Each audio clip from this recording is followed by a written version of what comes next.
You're listening to a 3CR podcast created in the studios of independent community radio station 3CR in Melbourne, Australia. For more information, go to allthews.3cr.org.au.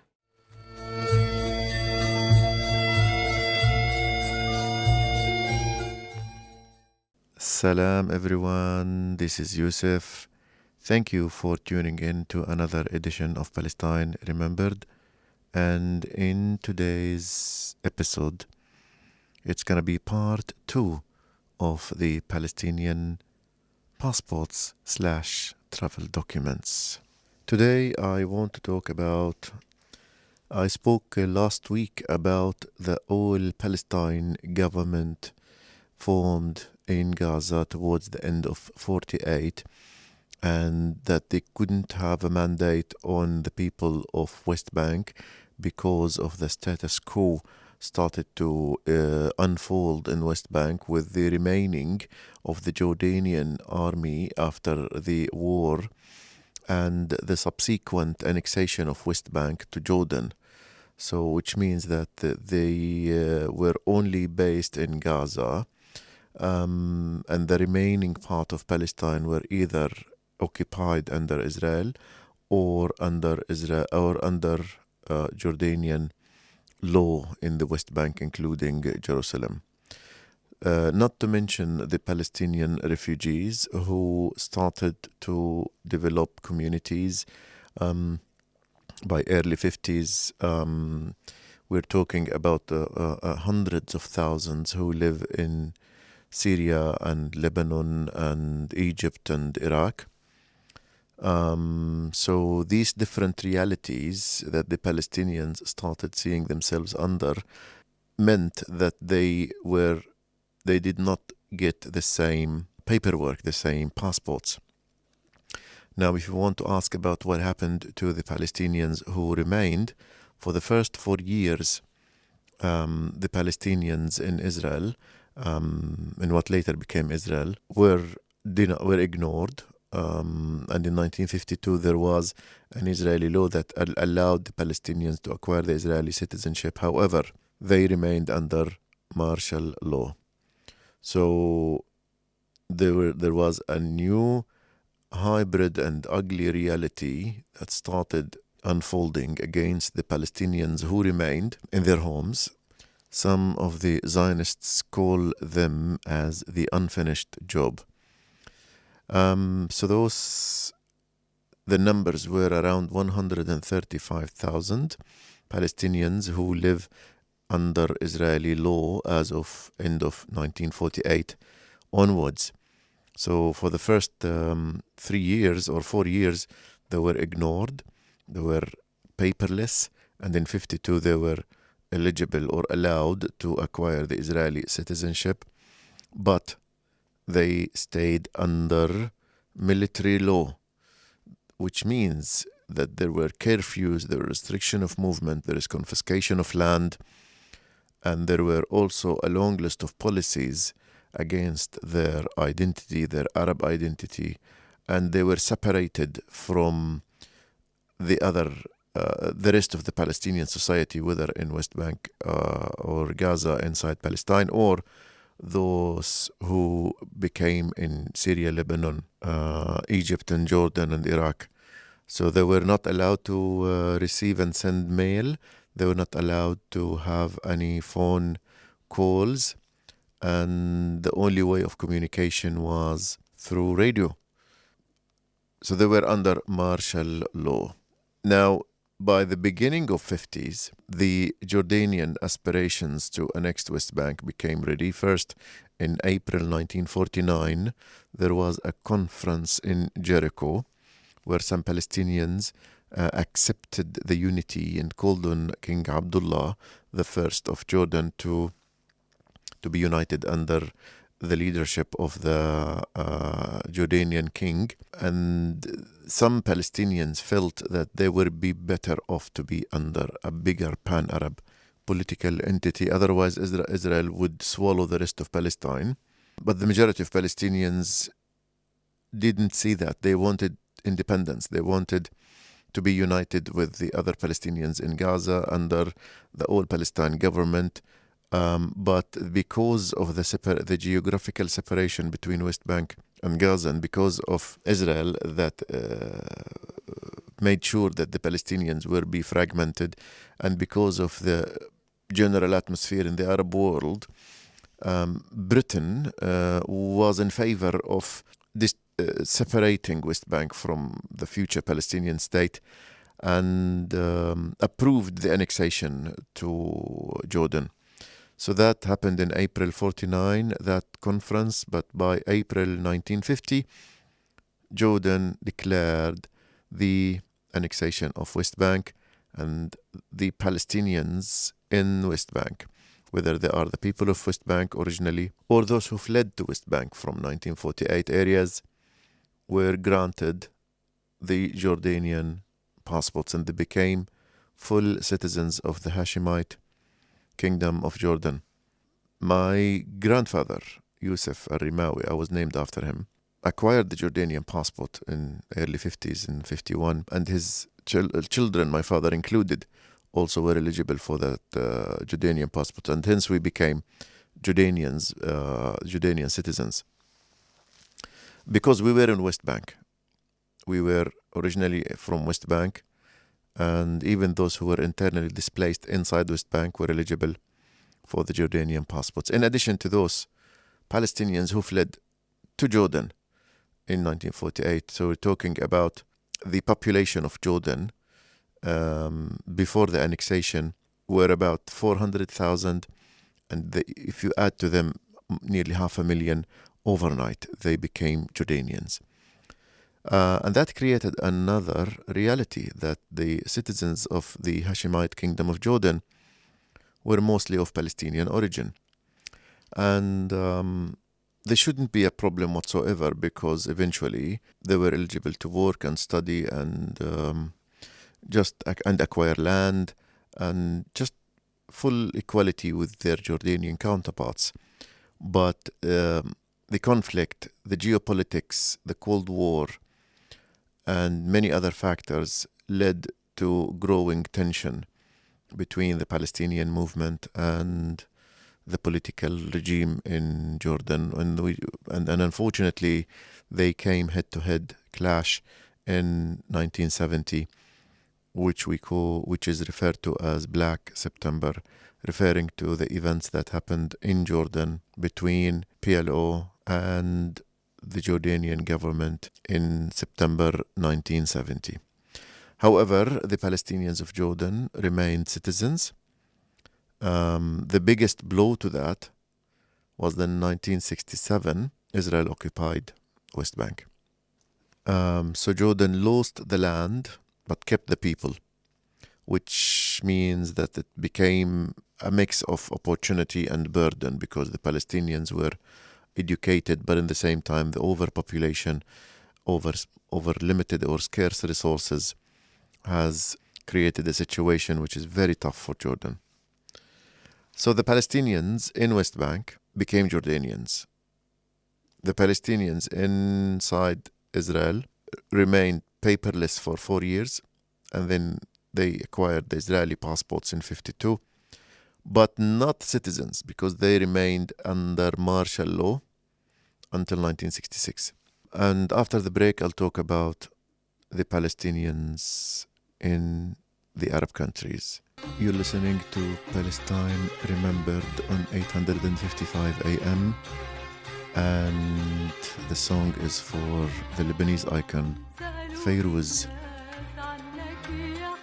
Hi, this is Rafif Ziada, and you're listening to 3CR, pro-Palestinian, happily proud radio. So let's talk about the Palestinians of Lebanon.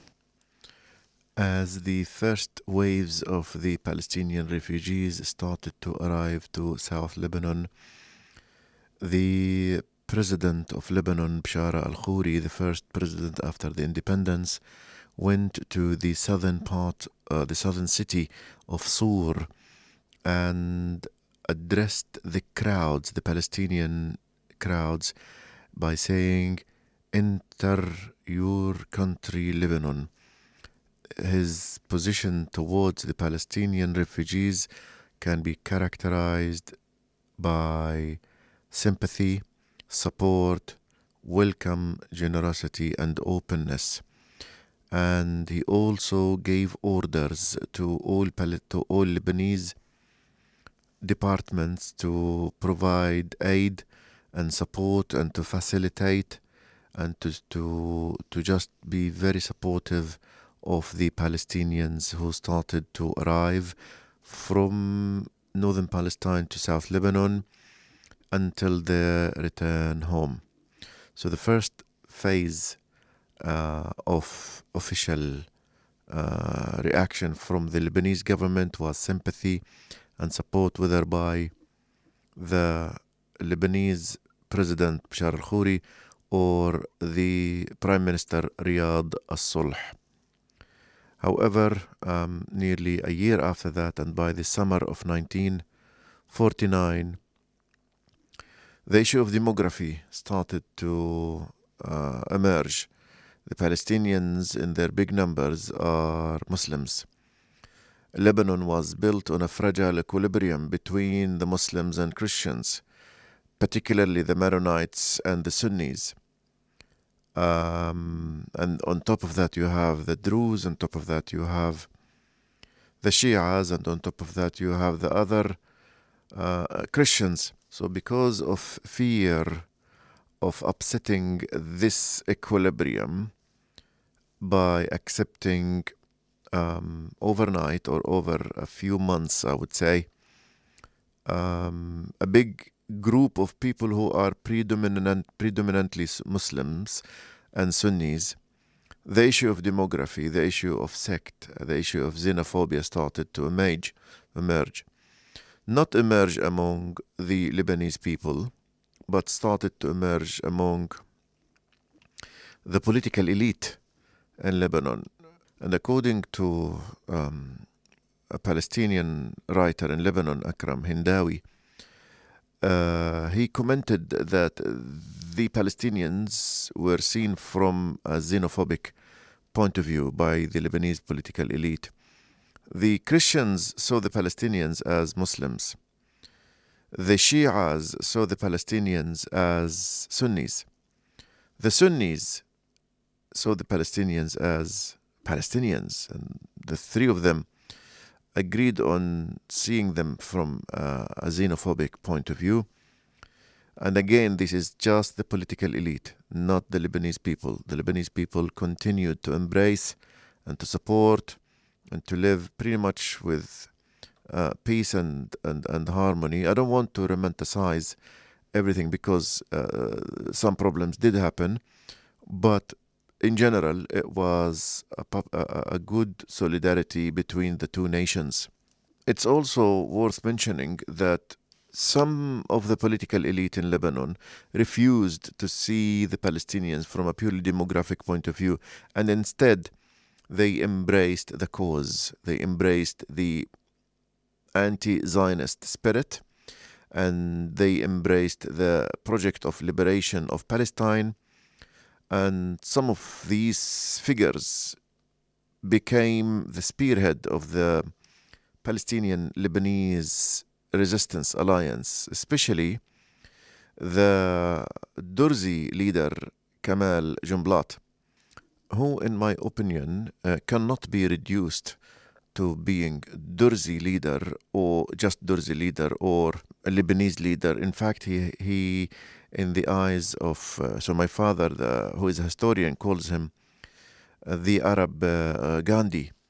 He was really a universal figure, and he had a vision not only for Lebanon, but also for all of the Arab world. There was also the Al-Hizb al-Qawmi al-Suri al-Ijtima'i, the social Syrian national party, who refused the isolation of Lebanon from its Levantine context and wanted a political entity to include Lebanon among Syria and Palestine and Jordan and parts of Iraq and even parts of today's Turkey. And they embraced the Palestinian cause. They embraced the Palestinian struggle, and they embraced the Palestinian right of return. So we cannot reduce the entire Lebanese political elite into xenophobic. But the tension started to boil. The seeds of tension were planted. But it's also worth mentioning that often the Palestinians in Lebanon are mentioned as a problem, as a burden on the economic and political and social system in Lebanon. But very few commentators and analysts and historians talk about the opportunities, the wealth, the boost to the Lebanese economy that the wealthy Palestinians brought in 1948. I want to quote a Lebanese writer, Talal Salman, the editor-in-chief of As-Safir newspaper in Lebanon, who wrote الفلسطينيون جوهرة الشرق الأوسط, the Palestinians, the jewel of the Middle East. And he showed us in facts, figures, numbers, names, the huge impact, the positive impact of the Palestinians on the Lebanese advancement and prosperity. And you can find this article in Arabic, and again I'll say the title, الفلسطينيون جوهرة الشرق الأوسط by Talal Salman. He said that the real prosperity of Lebanon happened only after Nakba. Beirut seaport became regional after Haifa was gone, because Haifa was the major port. Beirut airport was built after the Palestinian airport of Al-Lid was gone. There was a small, tiny airport suitable only for small aircrafts before that. Wealthy Palestinians started what later became prominent Lebanese companies, including Intra Bank, Middle East Airlines, طيران الشرق الأوسط, Casino Lebanon. This is all founded by one person, Yousef Bedas. Rimon Aude, the founder of Aude Bank, and many major Lebanese companies in insurance, in agriculture, in distributing of newspapers and retail and chain of supermarkets, in furnished apartments, were all founded by Palestinians who came to Lebanon in 1948. The list is very long. The point here is often we refer to the Palestinians in Lebanon as a burden, as people at the receiving end of support, and as a problem to the international community, problem to Lebanon, and problem on everybody. However, very few wrote or spoke about the amazing impact on the Lebanese economy. So I will end with one figure. $368 million is the amount that the Palestinians in Emirate transferred to Lebanon from Emirates. The Palestinian community who have relatives in Lebanon sent in 2015 $368 million. So this is in 1 year and from one country. Now, of course, the advancement also included education, arts, culture, literature, cinema, and we can talk about that later with more details. In terms of passports, the Palestinians in 1948 onwards, the first few years, very few of them was given the Lebanese citizenship, and it was as the exception. The vast majority, acquired the All-Palestine Government Passport, which was recognized by Lebanon, recognized by Syria and the Arab countries, except Jordan and the rest of the world, basically. But in 1953-54, it had become clear that All-Palestine government is fading down. There is a new reality. The return is not going to be possible sometime soon. The United Nations set up a UN body for the Palestinian refugees called the UNRWA, and then the birth of what later became the Palestinian refugee camps. Here we're talking about 24 places of Palestinian majority inside Lebanon. There are 12 recognized and 12 unofficial. So in total there are 24 places for 24 Palestinian camps inside Lebanon. So it became clear that by mid-50s that the All-Palestine government is losing its recognition and the government is fading down. They have no mandate in West Bank. Even their presence in Gaza is fading down in favor of the evolving new political regime in Egypt. So Gaza became under the custodianship of Egypt. So in mid-50s, there was an Arab League resolution that called upon the Arab countries that have Palestinian refugees not to grant them citizenship for fear of losing their political and Palestinian identity. However, and urged them to provide them with all the support they need and to provide them with means of travel. In Syria, there was a Syrian government decision to treat Palestinians on equal footings with Syrian people in education, employment, purchasing property, equality in general. And this is the basis upon which we build our discussions when it comes to the rights granted to the Palestinian people in Syria. In Lebanon, things were a bit different. So Lebanon was more precautious when it comes to granting the Palestinians with equal rights in education and employment, and especially in property acquisition. By 1960, the All-Palestine Government Passports became officially dead, and the Arab countries started granting the Palestinian refugees in their lands a para-passport called travel document, in Arabic wathiqa.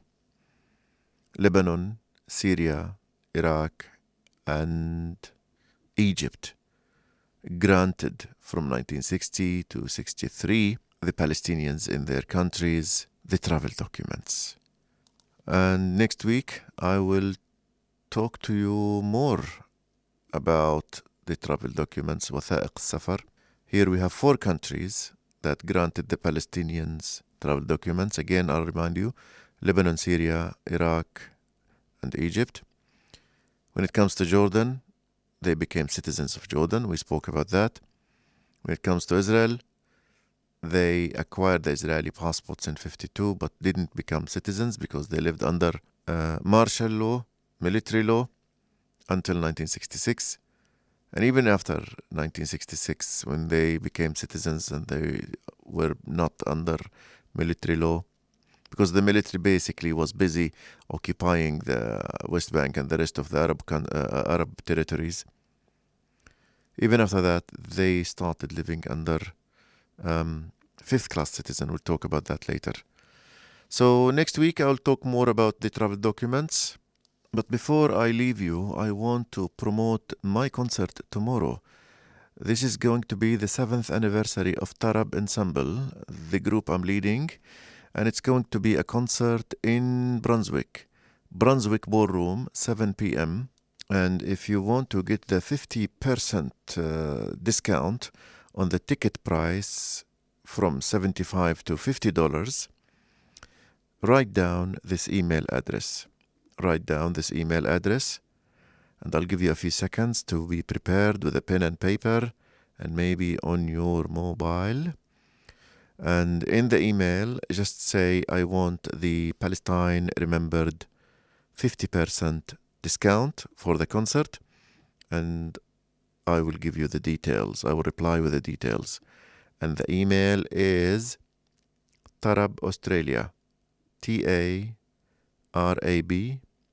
Australia @gmail.com. That's Tarab Australia @gmail.com. That's it for this week. Tune in next week for more news, views, stories about Palestine. Until then, have a great time. and salam. You've been listening to a 3CR podcast. If you found it valuable, please consider donating or subscribing to support independent community radio. To find out more, go to 3cr.org.au.